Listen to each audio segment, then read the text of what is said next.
Welcome to a new edition of the Famous Interviews with Joe Dimino series. On this episode, we talk with Brand Storyteller Shannon Peel. She talked to us about COVID life, completing 100 podcast episodes in 100 days for her podcast, BrandAPeel, and her job, helping professionals define their brand stories and tell them in a marketplace to guide audiences from awareness to customers. She has great stories and insights. Enjoy this interview. Well, hey, thanks for taking a minute out today. I appreciate it. Anytime. Do me a favor before we begin here. I mean, I know I read your bio, I read about you, but just in your words, tell me what you do. So basically what I do is I tell brand stories to the marketplace.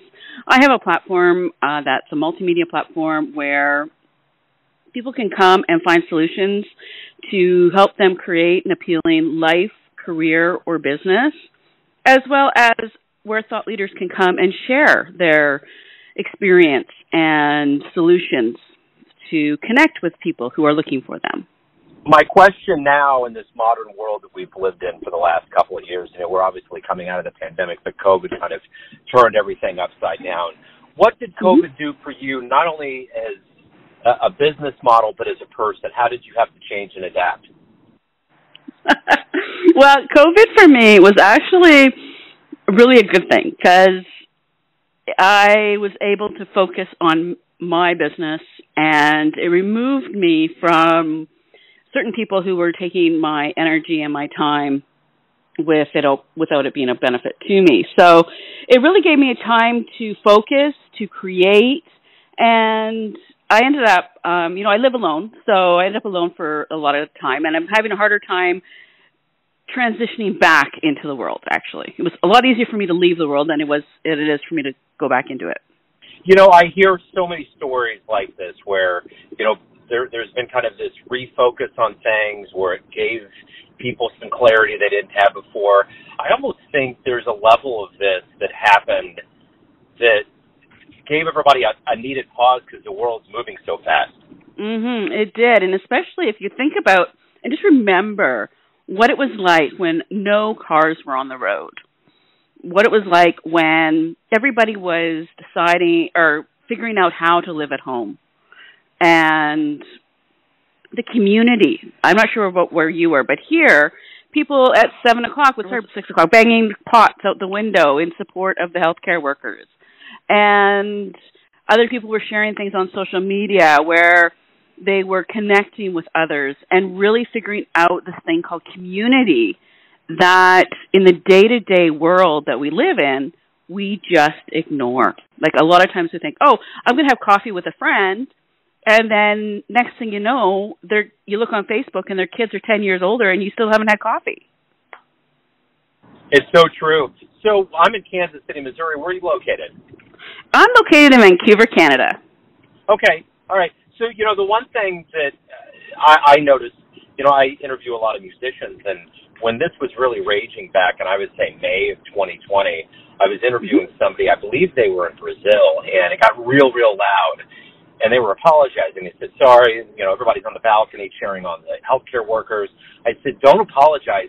Put that phone out there. I want to hear it. And yeah, it was pretty triumphant because I think that's a part of it. I was stuck in 9/11 in Venice, and when I finally came home, I had a completely different flight home, but I remember when we landed in the plane, there was a applause that started in the back of the plane and moved all the way up to the front, and it was like the 16th of September.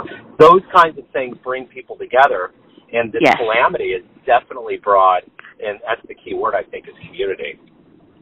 It is. I mean, I started doing more global networking, utilizing this platform called Lunch Club, and I was meeting people from all over the world. Like you said, you were talking to someone in Brazil, and they were doing the same thing as we were doing here in Vancouver with the pots.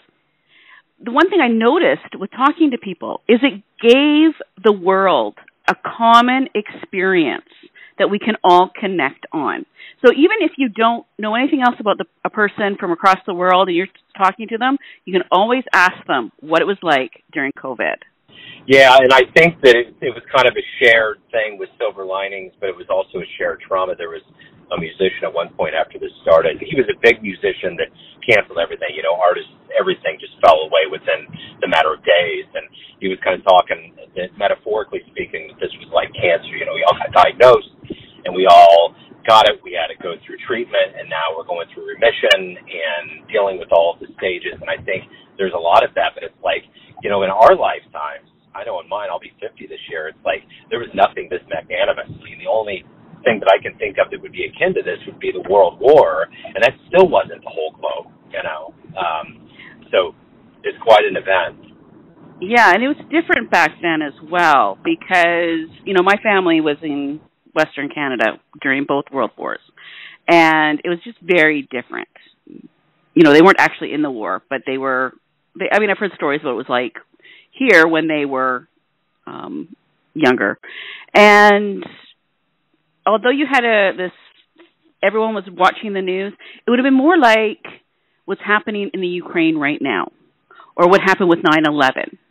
You watch it on the news, you read about it, but it's not affecting your life specifically in that maybe you have to change a few things because gas prices have gone up or, you know, groceries cost more, but your day-to-day doesn't change.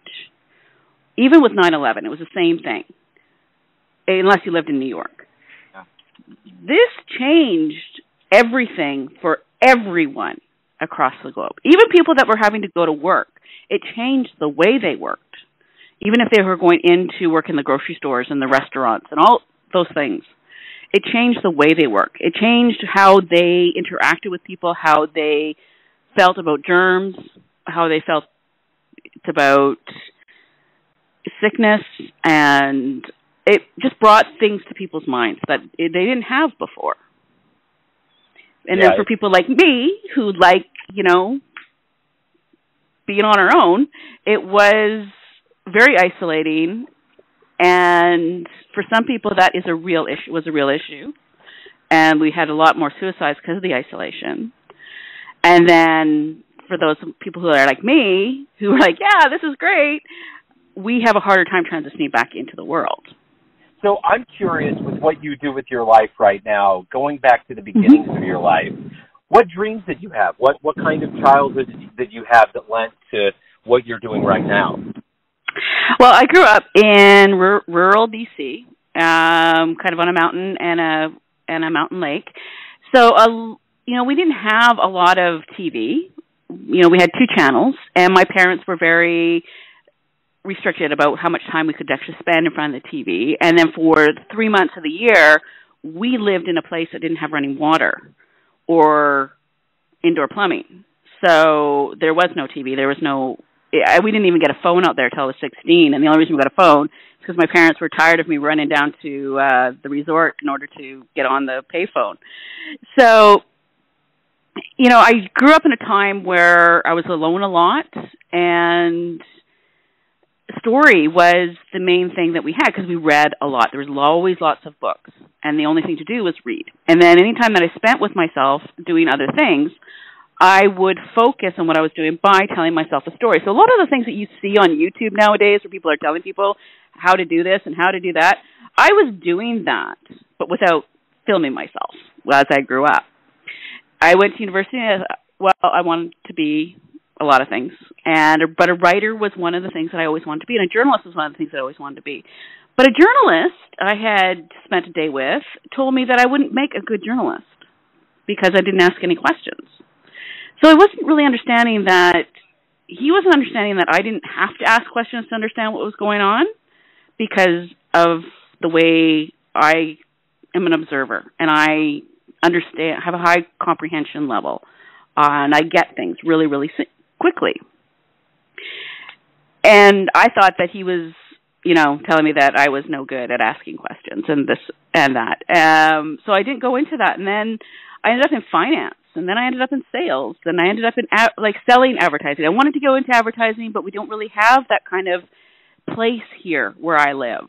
You know, that's back east if you want to work in an advertising agency. It was, you know, digital marketing was just coming out. So I was selling advertising for different companies in regional offices. And when my life fell apart, when I was 40 and I ended up divorced and a whole bunch of other stuff happened, I started writing for the first time, like seriously writing. And I wrote a couple novels, and I really enjoyed it. And then when I lost my job, I couldn't find another one, and I was finding it very, very hard to get another one. And as a single mom, and I'd already gone through a lot of other stuff, so I was in a really bad place, so I can understand why I wasn't getting hired. And in the end, it just made sense for me to go out on my own and do my own thing. Now, I thought I was going to just go and be a marketing assistant for maybe 5 different people and work for each one day a week, and that didn't happen. So over time, I have just created this website, and it just keeps going and going. And then with all the different platforms and how things were going with clients and stuff, I just decided that I would rather build a platform where people can come, tell stories, get the credibility that they need as thought leaders, and ask those questions, draw those stories out of them, and provide a platform where people can come to find the solutions they're looking for through story in order to create an appealing life, career, or business. So that's how all that worked. So I'm curious, as a writer and someone that's obviously moved by story and word, what was your favorite book? Your favorite book growing up? Oh my goodness, favorite book growing up. In the end, my favorite book of all time is Jane Eyre. I really identify with the character, not as an orphan, but just as an independent woman who doesn't need anyone to make it in this world. So that I really identified with her when studying her book and or the book and stuff like that. Who do you admire? Who would you consider heroes? People that may inspire you to be who you are? A very few of those. When I think back in my life, like family and stuff, I have one grandmother who was a career woman before career woman was a thing. My mom was a very strong woman who had a very successful business. But I had another grandmother who was a stay-at-home mom, and she was an amazing mom, and I learned a lot from her how to be a better mom. When it comes to the world out there, it takes a special person. I know one person who, Anthony Gruppo, who is a CEO, or just retired as CEO, and he's a servant leader, and he's just one of those types of leaders that I think the world needs more of in order to be a better place. And so, people like him, Angelina Jolie, for living the life that she believed in and doing good where she felt that she needed it. So those are kind of the people that I look up to. If you could meet anybody alive on the planet today, who would you like to meet and talk to for a little bit? You know what? Arianna Huffington, probably, because I'm trying to do she's done what I want to do, right?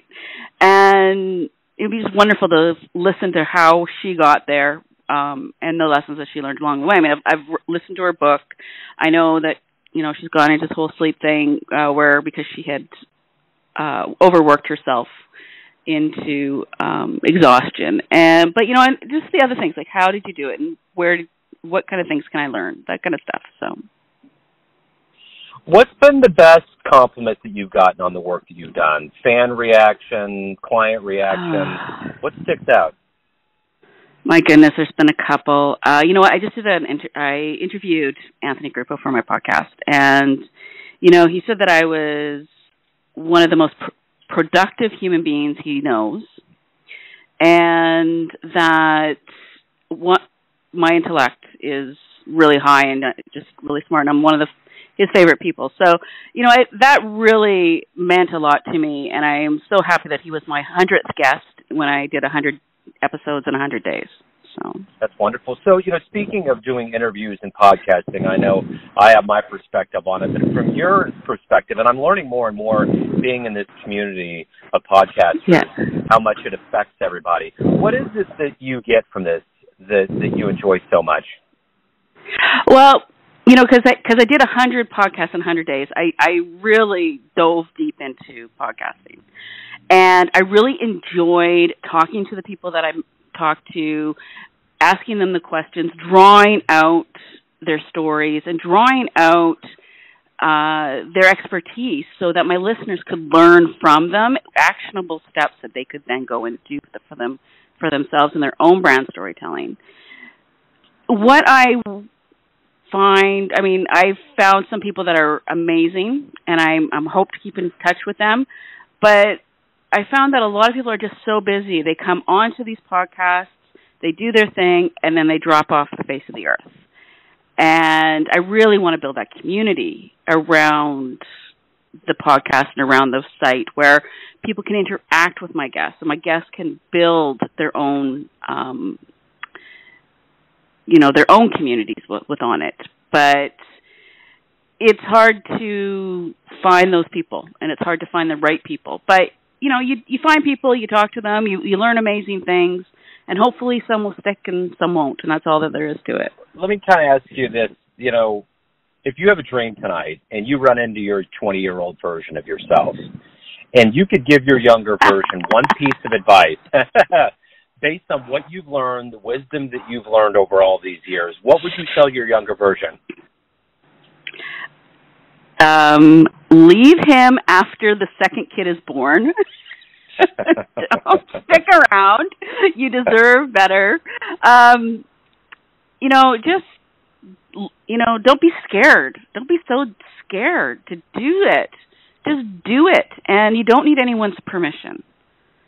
You don't need your parents' permission. You don't need jerk-off's permission. You don't need anyone to tell you that you're good enough. Just go and do it. So let's say we, as you mentioned, keeping in touch, let's say we talk in let's say 5 years from now. And the first thing I ask you is, hey, what's been going on? What are you going to tell me that you're happy happened to you? What are you looking forward to?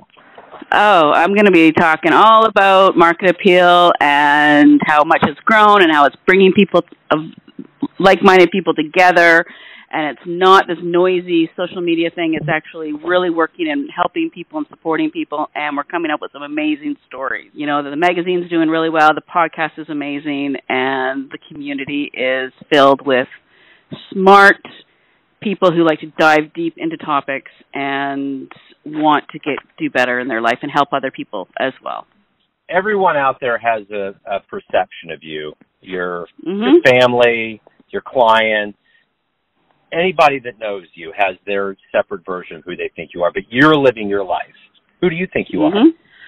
I am a very smart, independent woman who has an insatiable need to create something beyond herself to succeed, and really just doesn't need anybody to do that. Beyond the community that I build, but I don't need to depend on anybody to do that. Right.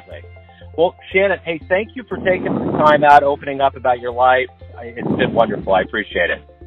Well, thank you very much, and we're definitely going to have to keep in touch. Thanks for listening and tuning in to another famous interview with Joe Dimino, where we cover the world of art, literature, and music around the globe. Most music on these episodes comes from Kevin MacLeod of Incompetech.com.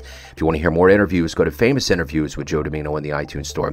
You can see them on the Neon Jazz YouTube channel. And for everything Joe Dimino related, go to joedimino.com, and there you can donate and keep the cause alive via PayPal or Patreon. Until next time,